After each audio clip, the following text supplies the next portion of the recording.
Kalau ditanya awal mula bisnis itu nggih galau. Dari galau. Jadi dulu saya itu resign dosen, kebetulan dulu dosen. Karena sekarang itu zamannya maksiat itu terang-terangan dan terbuka, serta derasnya arus informasi sosial media, maka kepada anak-anak muda dan juga termasuk ibu-ibu juga, mari kita galakkan gerakan untuk membiasakan berkumpul di majelis ilmu, membiasakan berkumpul di majelis sholawat, membiasakan berkumpul di majelis zikir. Pokoknya majelis-majelis kita mendekat aja sama orang-orang soleh. Insya Allah ketularan wanginya. Kenapa? Karena teman itu sangat mempengaruhi kita. Assalamualaikum warahmatullahi wabarakatuh. Selamat datang di Rumah Cerita, tempat kita berbagi cerita dan inspirasi bersama saya, Mela. Teman-teman semuanya, dulu sebelum saya menjadi emak-emak, ketakutan saya adalah saya bakal menjadi emak-emak yang gak keren. Karena menurut saya, apa sih kerjaannya emak-emak itu, ngapain sih emak-emak itu, kayaknya kok gak keren sekali jadi emak-emak. Jadi saya gak mau jadi emak-emak. Dan ternyata ketika sekarang saya menjadi emak-emak, ada sesuatu yang berbeda. Ada seorang idola saya yang saat ini menjadi tamu kita hari ini. Beliau ini sangat inspiratif, super inspiratif, pokoknya luar biasa sekali. Saya tuh mengagumi beliau dengan segala aktivitasnya. Kemudian beliau juga masih mengasuh sendiri putra-putrinya yang jumlahnya juga alhamdulillah. Yang jumlahnya juga alhamdulillah sekali. Alhamdulillah beliau putra-putrinya ada 7. Kemudian beliau juga memiliki bisnis yang sangat banyak, jaringannya juga banyak, mengisi kajian-kajian juga banyak sekali, dan pokoknya luar biasa sekali. Langsung saja kita sambut nih Nisa Al-Kamila. Assalamualaikum. Waalaikumsalam Mbak Mela. Alhamdulillah berjumpa lagi. Seneng saya hari ini Guneng. Tidak bertemu akhirnya, berapa puluh tahun ini berarti? Berapa? Terakhir berarti 2012 nih, 10 tahun yang lalu. 10 tahun yang lalu. Sekarang saya sudah jadi emak-emak. Beliau ini adalah guru saya dulu. Alhamdulillah. Sampai sekarang juga guru saya. Masya Waktu saya SMA beliau guru saya, dan itu sudah sangat menginspirasi saya dengan novel-novelnya. Beliau juga penulis. Iya. Dulu sudah keluar ya novel. Iya. Saya sudah baca novel jenengan dari MTS. MTS itu saya sudah baca novelnya jenengan. Akhirnya sampai sekarang saya mengikuti aktivitas beliau, aktivitasnya dengan pengagum produk-produk jenengan. Alhamdulillah kebetulan dipakai ya, kita pakai sengaja. Masya Allah, alhamdulillah. Terus pundi neng kabarnya? Alhamdulillah baik, luar biasa. Sibuk sekali sepertinya. Tidak, ini pengangguran, banyak acara. Pengacara aja. Saya itu kalau Neng Mila ini bilangnya pengangguran, terus saya ini apa kayaknya. Maksudnya kan tidak punya jam kerja paten gitu loh. Tapi justru biasanya kalau yang tidak ada jam kerja paten tuh malah lebih banyak jam kerjanya daripada yang sudah paten. Kalau paten kan sudah pasti jam 8 sampai jam 3, jam 7 sampai jam 3 gitu. Kalau nggak paten kok terus mau sampai jam 12 malam masih kerjanya masih Masya terus. Allah. Alhamdulillah. Iya. Sekarang makin banyak ininya yang dilakukan aktivitasnya. Alhamdulillah. Kalau saya dulu itu 2014 awalnya jualan itu namanya Aira Shop. Kalau ditanya awal mula bisnis itu nggih galau. Dari galau. Jadi dulu saya itu resign dosen, kebetulan dulu dosen, tapi mau lahiran anak ketiga itu resign. Memutuskan resign itu bukan karena suruhan suami nggih. Karena saya merasa memang sulit untuk nanti punya 3 anak balita semua. Jadi saya merasa ya sudah saya resign aja.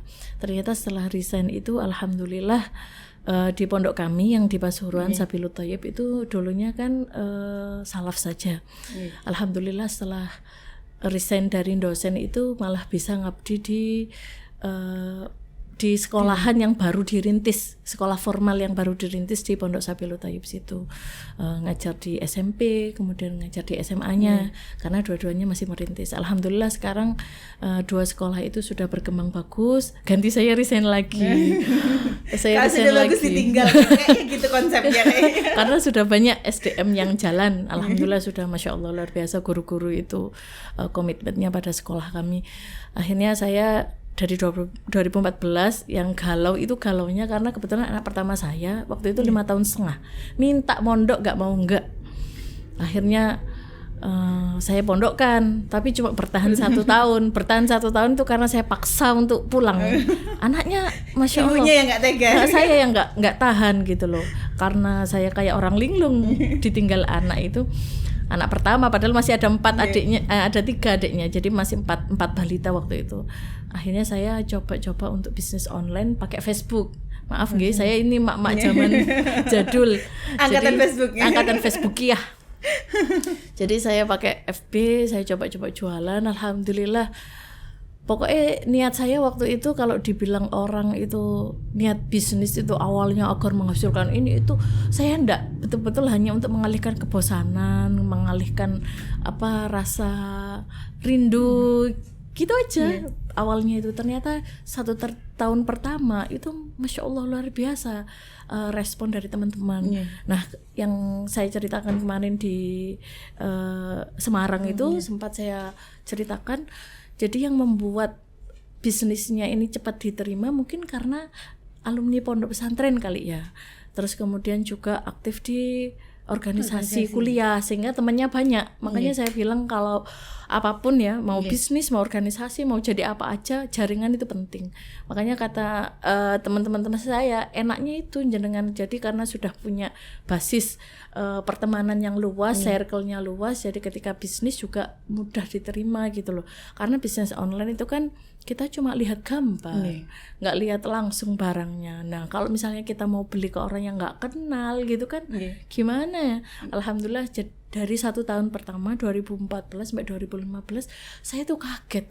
Dulu itu saya ya pernah ngelihat temen itu teman online nih, belum ketemu langsung, itu dapat hadiah dari produknya cash 7 juta itu sudah ya banyak banget 7 juta dikasih gitu. Saya sampai kayak gitu.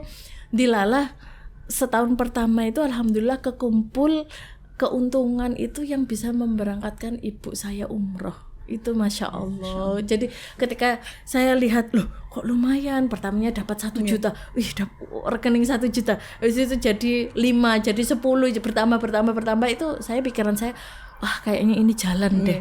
Padahal saya nggak pernah jualan itu dulunya. Kayaknya saya ada saya tahu kan jenengan nulis dari awal. Iya saya nulis dari awal tuh bukan bakul gitu ya.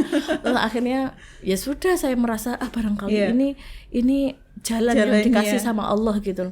Akhirnya saya istiqomah di situ, saya tekad meskipun memang ada tantangannya kayak zaman dulu itu yang 2014 2015 kan dari keluarga dalam kayak Nawaning tuh masih banyak yang belum jualan online, jadi sempat yang kayak kok dodolan sih gitu loh. Ada lah yang seperti itu, tapi ya saya nekat karena saya melihat hasilnya bagus gitu. Alhamdulillah, apalagi setelah bisa memberangkatkan ibu umrah itu masya Allah semangat saya itu berlipat-lipat gitu. 2014 itu yang baju soloan itu kan? 2014 baju soloan. Saya customer itu. Masya Allah, terima kasih, setia banget sampai sekarang. Ya Allah, terus habis itu tapi hilang, terus jenengan hilang dari Facebook saya nih. Loh, saya nggak tahu. Facebook saya itu kena hack itu 2 kali. 3 kali saya kayaknya. Pernah lagi terusan. 3 kali kayaknya sudah pernah dihack. Jadi nggak tahu kenapa kok dihack. Terakhir dihack itu 2018. Jadi yang sekarang saya pakai itu Facebook baru. Iya. Ganjalannya itu mungkin. Iya, nggak tahu. Sudah banyak customernya tiba-tiba Iya, padahal itu sudah followersnya banyak. Jadi mulai lagi dari nol lagi gitu, tapi namanya rezekinya Gusti Allah itu sudah adil, sudah jelas. Mau itu ya mungkin ya meyakinkan saya bahwa saya harus bertauhid dengan benar. Kalau kata Gus Baha itu tauhid kita itu harus tauhid yang benar. Kenapa? Jangan sampai kita merasa Facebook saya dihack berarti rezeki saya berkurang, atau WA saya diambil orang nanti rezeki saya gimana, kontak saya customer hilang terus nanti pasti saya akan bermasalah dengan rezeki saya. Ya mungkin Allah itu mengajarkan ke saya FB ini perantara aja. Mau Facebookmu itu yang sudah followersnya banyak dihilang, ternyata dibangun lagi juga masih bisa gitu loh. Jadi agar kita tidak menggantungkan sesuatu kepada media gitu loh. Ya memang Allah semua mau jalan kayak gimana, kalau sudah Allah kasih rizkinya ya tetap aja kita dapat gitu. Saya tuh yang menarik sekali itu bagi saya tuh ada HBO, Halaqah bisnis online. Karena kayaknya setiap jenengan buka satu batch itu isinya banyak sekali. Maksudnya palingnya banyak. Padahal itu online. Enggak, Masya Allah. Dan gerakannya itu kebanyakan yang saya dengar adalah gerakan ibu-ibu, emak-emak. Saya masih belum sempat untuk ikut, tapi yang menarik itu di situ. Artinya banyak sekali yang mengikuti. Kemudian yang diajarkan juga di situ bukan hanya berdagang, itu mencari uang loh. Ya kan? Saya tuh lihat juga di logonya. Kan HBO. Iya kan? Ada dakwah, tarbiyah, ukhuwah, muamalah dulu. Muamalah, dakwah, tarbiyah, ukhuwah. Artinya kalau biasanya kan orang itu buka kelas online bagaimana tips sukses untuk berbisnis itu kan ya bagaimana kita cari cuan sebanyak-banyaknya. Tapi kok jenengan ini kok banyak. Maksudnya kok di situ kok ada selain muamalah, kok di situ ada tarbiyah, ada dakwahnya. Kemudian juga ada ukhuwahnya. Apa sih sebenarnya nih jenengan itu kok bikin HBO ini tujuannya apa? Mau ngajak orang-orang itu agar ayo cari cuan sebanyak-banyaknya atau bagaimana sih? Masya Allah, alhamdulillah. Jadi awalnya HBO itu saya 2016 akhir niku kan membuat forum di FB, ada grup FB ya. Itu tentang belajar bisnis. Akan tetapi waktu di grup FB itu banyak kopas-kopas itu loh, banyak dikopas yang tanpa menyertakan sumber dan sebagainya, terus kemudian diklaim tulisan orang lain dan sebagainya. Padahal yang namanya ilmu bisnis itu kan juga berdasarkan pengalaman bertahun-tahun gitu ya. Kemudian akhirnya suami saya ini memang orangnya pendiam ya, tapi sekalinya ngomong itu mandes, sekalinya usul itu. Kemudian saya tipe yang senang memperhatikan orang. Jadi kalau orang ngomong pasti saya pikir apa ya yang bisa saya ambil dari omongan orang itu. Nah, suatu ketika di awal 2017 Mas itu bilang, kenapa nggak sekalian dibikin kayak kelas WA yang mana memang ini kita menjual jasa. Jasa di HBO itu kan berbayar. Tapi tidak 100% itu untuk kembali ke sampean gitu. Gunakan ini nanti untuk donasi kemanusiaan, untuk anak yatim, dan itu memang kita garap sampai sekarang. Jadi sebagian hasil dari HBO ya untuk mengadakan acara-acara maulid, acara santunan, buka bersama. Kemudian COVID dulu itu juga kita mengumpulkan sampai berapa puluh juta itu ya untuk membantu gitu. Kita bikin gerakan donasi, 1 kuintal beras dibagikan gratis dan sebagainya. Itu semua bagian dari program-program HBO. Mas waktu itu bicara seperti itu ya santai aja sambil kayak asal ngomong gitu lah. Terus saya yang mikir kayaknya iya bagus. Akhirnya di bulan Februari atau Maret, saya agak lupa, akhirnya saya resmi membuka kelas HBO. Pada waktu itu masih di bawah 50 orang yang pesertanya. Habis itu yang selanjutnya Masya Allah, waktu itu WA itu maksimal berapa peserta ya? Berapa, kan nggak kayak sekarang. Nggak kayak sekarang. Dulu itu kan cuma maksimal berapa, itu selalu full gitu loh. Padahal itu bayar gitu loh maksud saya. Dan dulu hanya 7 hari. 7 hari itu dulu 100.000 apa bayarnya gitu.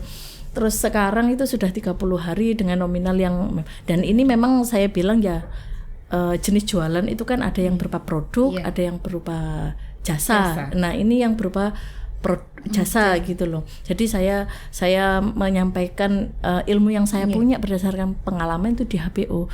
Nah perkara kenapa teman-teman kok pada berbondong-bondong, saya rasa itu dari mulut ke mulut.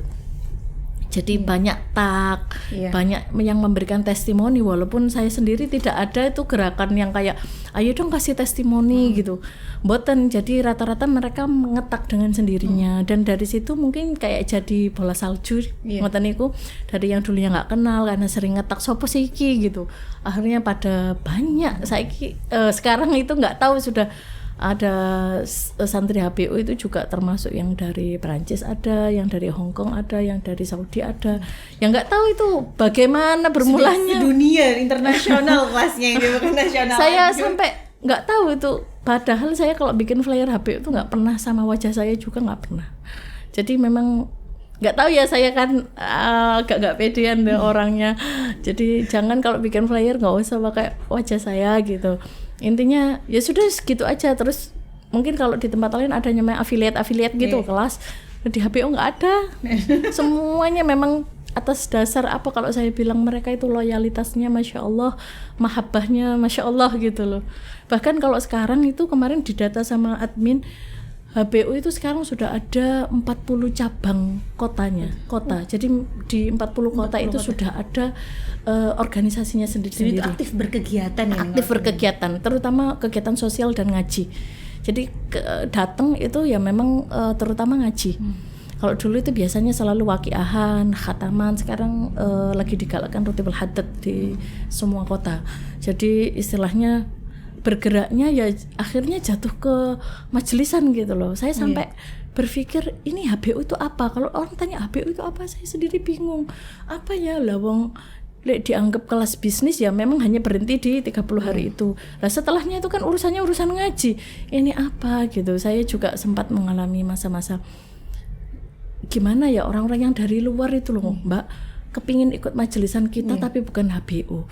Terus saya mikir gimana, akhirnya satu hari dalam perjalanan mengisi itu saya kepikiran kita bikin halakoh sendiri yang memang itu bisa untuk orang banyak yang bukan alumni HBO saya gitu.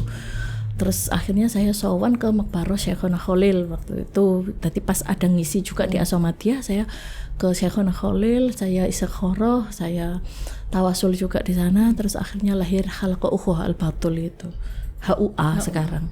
Baru 2 bulan ini, alhamdulillah juga baru punya Mars, baru punya sudah di mana-mana, sudah di mana-mana. Masya Allah, majelis yasinnya aja 150-an.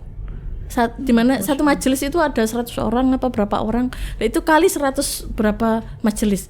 Ada juga majelis dalail itu 20 majelis. Kira-kira waktu itu apa yang menarik mereka nih menemui? Kalau ditanya saya nggak tahu, Masya Allah. Saya itu sering lenger-lenger, saya main tahu lenger-lenger. Jadi nggak ada satu strategi khusus yang pernah saya pikirkan piye carane HBO biar besar, piye carane HUA biar besar, atau Halaqah 1001 Aksara juga ada yang khusus untuk nulis. Itu saya juga nggak pernah mikir gimana ini strategi, nggak pernah. Saya itu kalau nyun sewu memang ya hanya ibu rumah tangga. Jadi ya kegiatannya itu gitulah, itu aja gitu loh. Tapi perkara ini jadi besar gimana itu saya ngugemi omongannya suami saya gini, kalau kita itu mendahulukan mana yang wajib, kemudian kalau kita itu niatnya berkomunitas itu untuk syiar, nantilah diurus sendiri sama Allah gimana gitu. Ya itu yang saya buktikan melalui HBO, H1A, kemudian Halaqah Ukhuwah Al-Batul. Itu ya betul-betul kayak menggelinding aja teman-teman. Itu bahkan kadang adakan kegiatan saya nggak tahu. Di kota-kota itu kan saking banyaknya saya sampai gimana mau bikin arsip kegiatan mereka udah banyak sekali. Akhirnya ya baru 2 minggu ini saya suruh bikin Instagram. Udah bikin Instagram sendiri-sendiri, ayo gitu, ayo belajar, ayo bikin IG. Saya juga tak belajar, saya punya IG tapi yang ngelola admin dulunya gitu. Terus sekarang ya maunya belajar dulu. Katerok ya saya, nggak apa-apa ya. Yang penting kan kalian mau belajar kan. Iya, tapi betul. Walaupun baru itu langsung banyak gitu. Min fadli Rabbi. Jadi itu benar-benar HBO itu benar-benar selain muamalah juga ada tarbiyah dan dakwahnya yang dari situ. Iya, saya pengennya kalau dari segi kenapa saya kok tagline-nya muamalah dulu. Seperti yang pernah tak ceritakan, Islam masuk di Indonesia itu bukan lewat pengajaran dulu loh, tapi lewat dagang. Jadi ada kongsi-kongsi dagang dari dari Turki, kemudian ada yang kok dari Cina, itu kan macam-macam yang datang. Nah, saya terinspirasi dari situ. Orang itu kalau perutnya lapar, mau didalili kayak apa, nggak masuk. Jadi mari kita urus perutnya dulu. Mari kita urus mereka, kesejahteraan mereka dulu. Kalau mereka sejahtera akan lebih mudah untuk diajak. Jangan misalnya mau sodako untuk bencana alam, tapi sendirinya nggak punya beras, bagaimana kan gitu. Makanya saya pikir ya masuknya kita ke muamalah dulu, kita ajarin dagang dulu. Terus pokoknya untuk sehari-hari cukup lah. Kemudian melalui jaringan HBO ini keuntungannya rata-rata teman-teman yang masuk itu ada yang supplier besar, ada yang masih baru merintis, mereka bersinergi gitu loh. Jadi yang supplier besar yang punya modal kan nyetok biasanya, mereka yang nggak punya modal bisa jadi dropshipper, kan nggak usah nyetok ya. Akhirnya ada sinergi niku, jadinya kayak kalau alumni HBO biasanya dapat privilege karena sama-sama alumni, nggak usah pakai ketentuan ini itu masuk jadi reseller. Enaknya di situ kata teman-teman. Tidak saling sikut nih, saling sikut antar pengusaha, antar ini nggak saling sikut. Kalau itu wallahu a'lam ya, karena orangnya banyak kan, pasti ya ada gesekan, pasti ada gitu. Cuma maksudnya paling enggak mereka yang baru memulai bisa ngambil barang di yang supplier stokis gitu. Yang stokis juga terbantu dengan adanya orang-orang yang dropshipper. Sehingga kata teman-teman enak kalau masuk HBO itu kita dapat jaringan besar gitu. Sehingga pokoknya mereka itu mau produk apa yang keluar tuh kalau lek konco nih itu digarap dulu gitu. Didulukan gitu loh untuk dipromosikan dibandingkan yang bukan temen gitu kayak gitu. Dapat harga diskon, dapat apalah privilege-nya itu. Kemudian ya itu kan pertama muamalah. Kemudian yang dakwah ya itu karena di grup-grup itu saya canangkan kalau bisa di grup regional ini juga bukan saya yang buat Mbak Mela. Jadi adalah salah satu alumni itu bikin alumni HBO saya kumpulkin ya yang satu rumah dengan saya, satu kota dengan saya. Awalnya gitu. Akhirnya semuanya dari Probolinggo ada sendiri, Pasuruan ada sendiri, Malang ada sendiri. Antar kota, kalau di angkatan kan tidak umum kan, terbentuk regional yang 40 itu, dan itu bukan dari saya juga.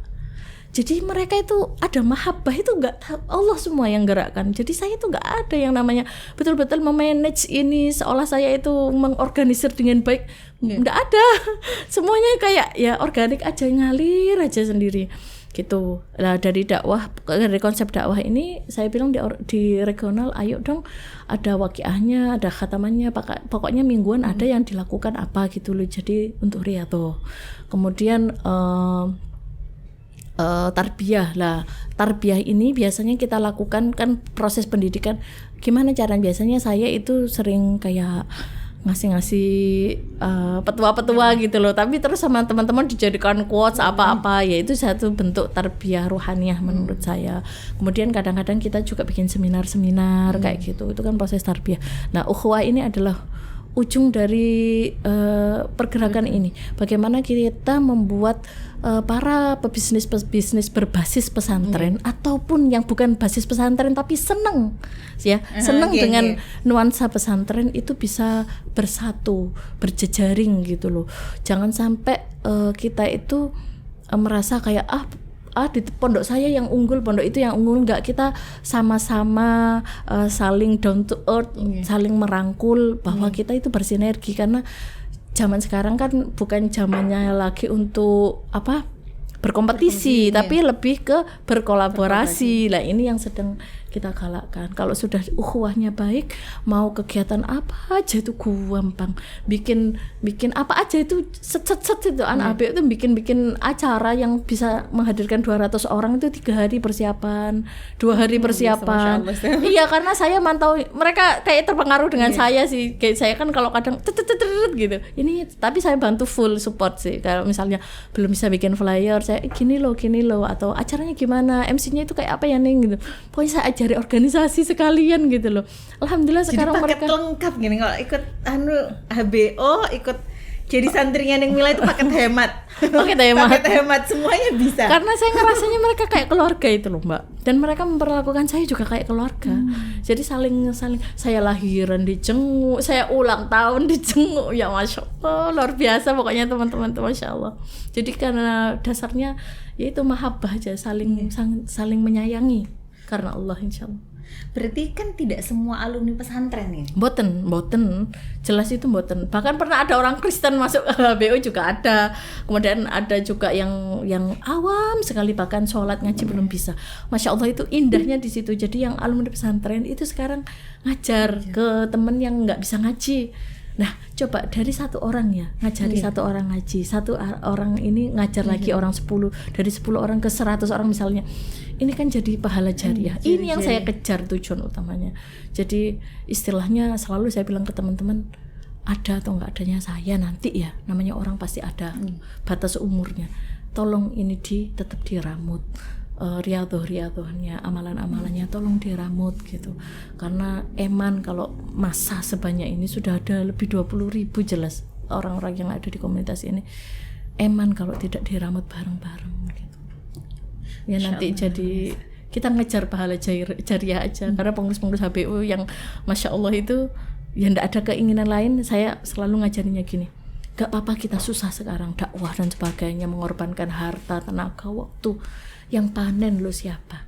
Yang panen ya kita, yang panen anak-anak kita, dzurriyyah kita. Ayo, jangan hanya ngandalkan riyadhahnya, istilahnya mbah-mbah buyut. Iya kan, orang kadang kalau ngandalkan hanya mbah-mbah buyut, gampangannya kalau kolamnya mbah buyut segini, tambah lama kan tambah kecil gini kan. Mari kita buat kolam apa? Bukan kolam uang. Ya ini kolam pahala. Kita menanam di sini, nanti biarlah anak keturunan kita yang memanen. Gitu. Menyemangati aja. Inilah kenapa saya bilang beliau ini adalah emak-emak yang luar biasa, yang keren banget, super inspiratif menurut saya. Waduh, berarti kan beliau ini tidak hanya mendampingi santri HBO dari segi bisnis, bagaimana berbisnis, tapi juga rohnya didampingi secara keseluruhan, ngoten gini. Lebih ke sana malah. Akhirnya kan bisnis itu jadi bonusnya. Akhirnya jadi bonusnya. Berjejaringnya lebih ke sama-sama satu majelis, satu riyadhahan, satu, jadi kayak amalan-amalan juga banyak. Dan saya pikir ini semua juga yang saya kan ada kitab yang diajarkan Habib Umar yang di Khulasah Maten pakai itu. Dari anak HBU pakai itu, wirid-wiridannya pakai itu.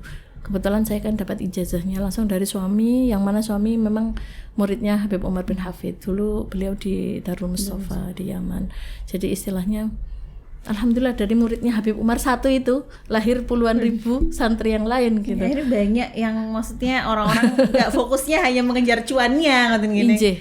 Masya Allah, kita punya guru seperti Habib Umar itu luar biasa, barokah bagi negeri kita gitu loh. Karena alumni murid beliau itu luar biasa, sangat mewarnai. Hari-hari ini kita lihat murid-murid beliau itu di mana-mana itu sangat mewarnai dakwah.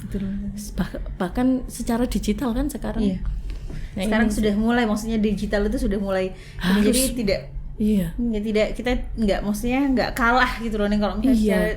Kalau sekitar bahkan yang sekarang dibandingkan 5 tahun lalu malah banyak influencer itu perempuan. Ini yang Masya Allah, Palana Waning itu saya respect sekali. Kenapa? Karena 5 tahun lalu nggak kayak gini. Ini kan barokah pandemi ya kayaknya. Barokah pandemi. Terus kemudian juga kalau zaman dulu niku kan minhum yang berkuasa di digital ya. Kalau sekarang mari kita rebut kembali. Jadi sekarang sudah mulai kan.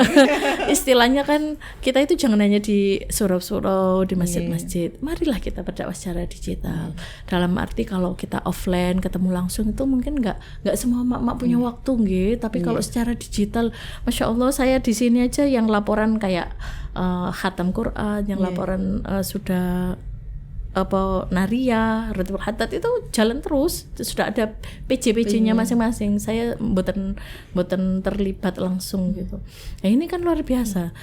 Jadi nggak perlu orang itu hadir di satu tempat dulu. Sekarang via WA juga bisa, online juga bisa. Kenapa nggak dimanfaatkan gitu loh? Nah, secara maksiat itu sudah bisa kita lihat di mana-mana.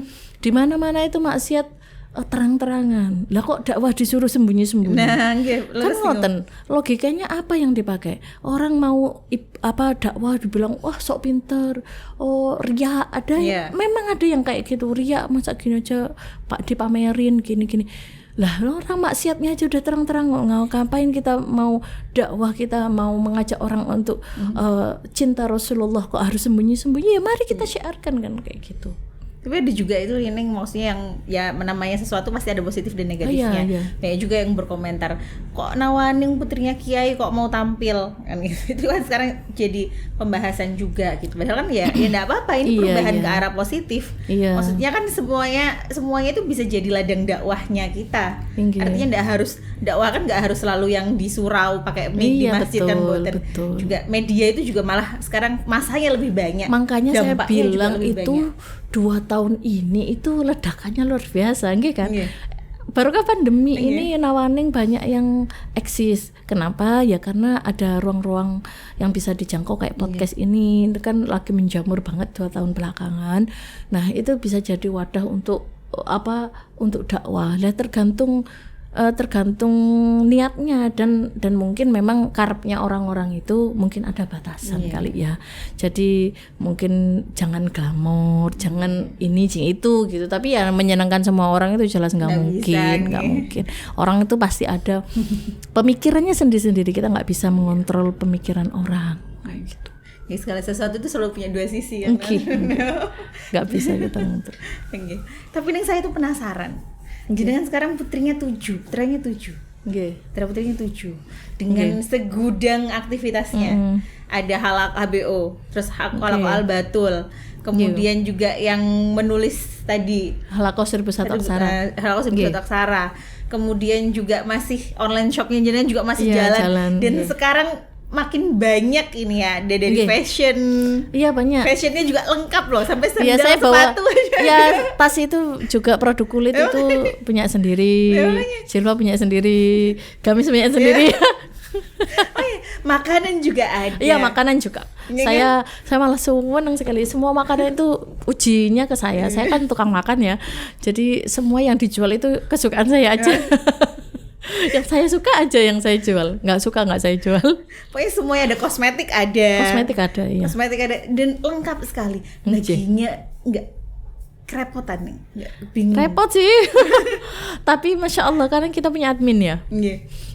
Gini, jadi ketika saya mulai merasa keteteran ya saya ambil admin itu solutif sekali. Kebetulan kita punya 12 divisi. Ada divisi mebel sendiri, ada divisi apa? Ada foto produk juga kan ya? Jasa foto produk. Iya, tapi karena itu saya off dulu. Karena pandemi kemarin. Jadi ada yang furnitur itu pengiriman dari Banyuwangi, ada jewelry itu dari Lombok, ada sepatu kerajinan kulit itu dari Garut langsung. Kemudian fashion dari Gresik. Ada yang home staff itu dari Gresik juga, ada yang gebyok juga, kita jualan gebyok, ya dari Jepara. Luar biasa, lengkap. Ada yang TNS, ada merek TNS kita, The Next Santri itu dari Pekalongan. Dalam artian gini, saya itu bersinergi dengan banyak UMKM. Saya itu tukang rebranding aja loh. Jadi mereka udah punya produk, kerjasama dengan saya di brand NK, udah selesai gitu aja. Jadi pengiriman tetap mereka yang handle, saya nggak ngapa-ngapain. Saya cuma ya memang lebih ke gimana brand ini dikenal, kemudian proses untuk apa ini namanya marketing, membina reseller itu untuk saya. Tetapi untuk produksi saya nggak, jahit aja saya nggak bisa. Jadi mengangkat UMKM nih. Ya terutama di pandemi ini langsung menyebar 12 divisi itu, masya Allah betul-betul. Kata mereka sih betul-betul membantu karena waktu itu offline itu kan banyak gulung tikar nih. Jadi memang yang paling memajukan hasil mereka itu ya dari online. Alhamdulillah saya seneng kalau misalnya ada rekanan bisnis saya bilang alhamdulillah dari kerjasama kita nih, ada yang dulunya itu hanya penjual pop es, coba-coba bikin gamis, alhamdulillah sekarang sudah bisa ngumrohkan orang tuanya, sudah bisa daftar haji, bangun rumah itu 1 orang. Ada juga yang pokoknya cerita-cerita mereka ini yang membuat saya itu semangat untuk apa ya, walaupun capek, walaupun ngelihat banyak yang seneng dan terbantu dengan pelebaran sayap NK kan mereknya NK. Saya jadi ya itu semangat juga itu karena banyak yang ternaungi di bawah brand NK niki. Jadi kalau misalnya jenengan ke rumah nggak ada apa-apa di rumah. nggak ada kepikiran buka satu toko. Betul, nggak ada. Nanti saya capek malah. Orang di rumah itu ada beberapa produk sedikit, cuma sedikit. Misalnya parfum itu kan karena suami yang bikin, jadi dikirim dari rumah. Kemudian ada bawang hitam, ada sembarang kalir ya, ada apa? Lengkap sekali. Lemon itu di rumah saya selalu ada Raja Lemon. Iya Raja Lemon itu juga produsennya itu perempuan yang ngalamin KDRT. kebetulan waktu itu diusir sama suaminya. Kok ya kita kolaborasi, alhamdulillah. Waktu itu sampai saya itu karena kasihan ya, saya belikan alatnya juga. Saya modali. Alhamdulillah sekarang sudah jalan, masya Allah, luar biasa. Kita juga sampai ada coach dietnya sendiri. Itu saya kalau ngelihat orang itu Mbak, seneng ngelihat potensinya. Jadi misalnya apa yang bisa saya korek potensi dari orang ini gitu. Ketemu orang, Mbak sampean tuh sebenarnya bisa kayak gini, ayo bikin gini. Mbak sampean tuh sebenarnya bisa gini gitu. Jadi saya tukang nilai orang, tapi apa istilahnya, saya sendiri nggak ada bakat. Jadi kata orang-orang tapi jenengan yang bawa magnetnya nih, magnet rezeki itu kayaknya nempel. Kata orang itu gini, mungkin sampean nggak punya bakat yang secara praktis nih, tapi bakat sampean tuh menemukan bakatnya orang. Ternyata ada kan orang-orang yang kerja-kerja di TV itu kan penemu bakat. Nah, sampean kayak itu. Bakatnya ya menemukan bakatnya orang lain gitu katanya. Ya alhamdulillah kalau manfaat. Ya itu sih. Cuma ya kalau ngomong kendala waktu, masya Allah iya. Tapi suami support nih, keluarga support semua. Keluarga itu yang kemarin saya sempat sampaikan di acara Semarang itu. Gimana tipsnya bagi waktu gitu kan. Yang pertama ya kita tahu skala prioritas. Jadi ada yang namanya kegiatan itu penting dan mendesak. Contohnya apa? Sholat. Penting dan mendesak ya, harus segera karena waktunya terbatas. Kemudian ke kamar mandi gitu. Kan nggak mungkin sampean kebelet ya, mules kemudian sampean masih memprioritaskan telepon customer misalnya, kan nggak mungkin, pasti ke kamar mandi dulu. Nah, itu berarti penting mendesak. Kemudian ada yang penting tapi nggak mendesak. Contohnya jawab WA pertanyaan dari customer misalnya, belum punya admin nih misalnya. Ini kan bisa kita tunda dulu. Ketika Ketika misal ada anak nangis, butuh digendong. Nah, mana yang harus kita lakukan? Jangan WA-nya dulu, anaknya diangkat dulu, ditenangin. Nah, selama kita bisa membuat mana yang prioritas, mana yang bisa dilereni dulu. Contoh misalnya nonton khataman drakor terus-terusan, itu membunuh waktu banget kan. Ya boleh, tapi ya jangan sampai khataman terus-terusan gitu kan, itu nanti nggak produktif. Jadi kita harus tahu skala prioritas, itu yang pertama. Yang kedua, bangunnya harus lebih pagi dari anak-anak. Jadi misalnya anak saya nih jam 4 udah bangun, jam 3:30 udah bangun. Jadi kita itu harus bangun setengah jam sebelumnya. Ya biar ada waktu untuk yang ya sholat dulu lah, apalan doain anak-anak gitu.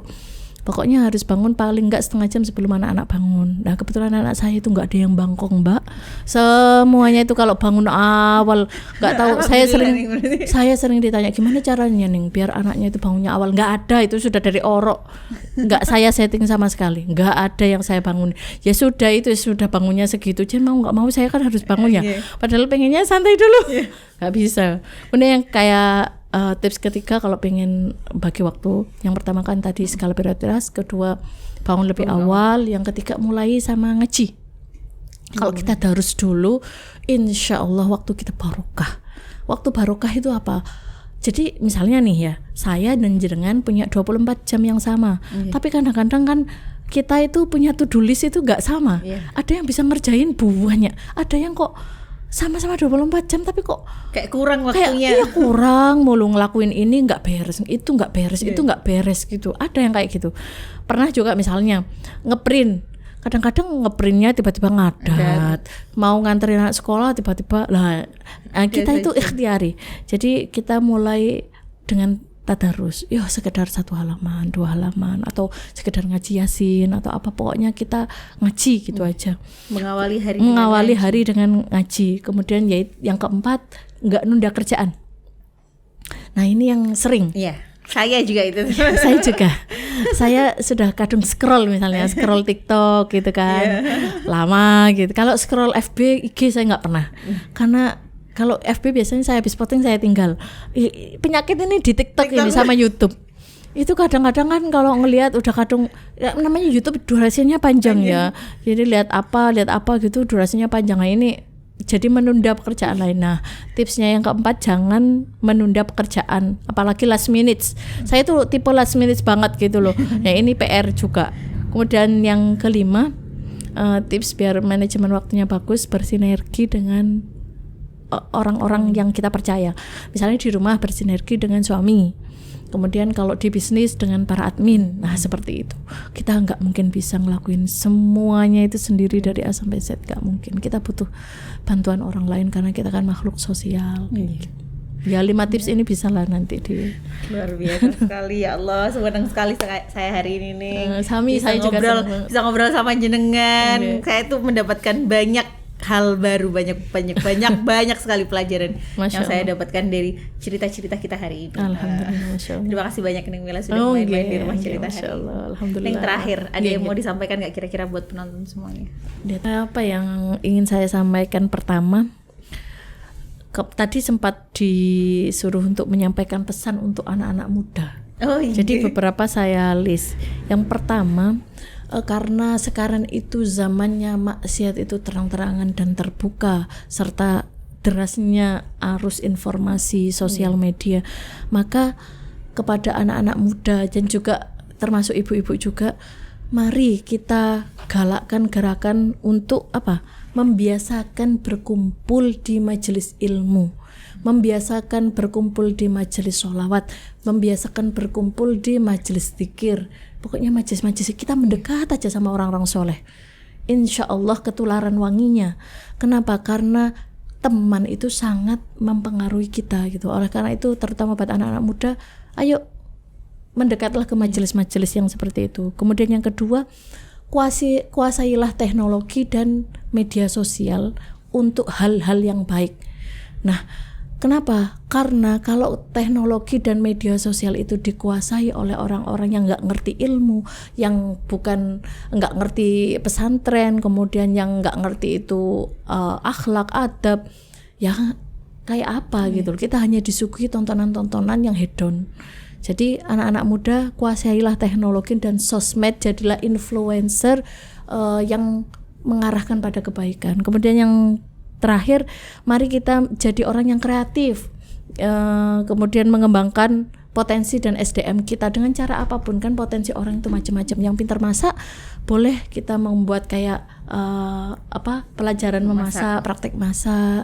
Nah di situ kita bisa ajarkan, misalnya sambil ngomong ini kita cari bahan yang halal, kita sambil ngajarkan kalau makan itu seperti ini, cara memasak yang bagus kayak ini, nyembelih yang bagus kayak gini, bisa sambil seperti itu. Atau misalnya kita bisa gambar, desain, kita bikin undangan, kita bikin desain-desain apa gitu yang sesuai dengan syariat, bikin jilbab misalnya, macam-macam, pokoknya kreatif aja.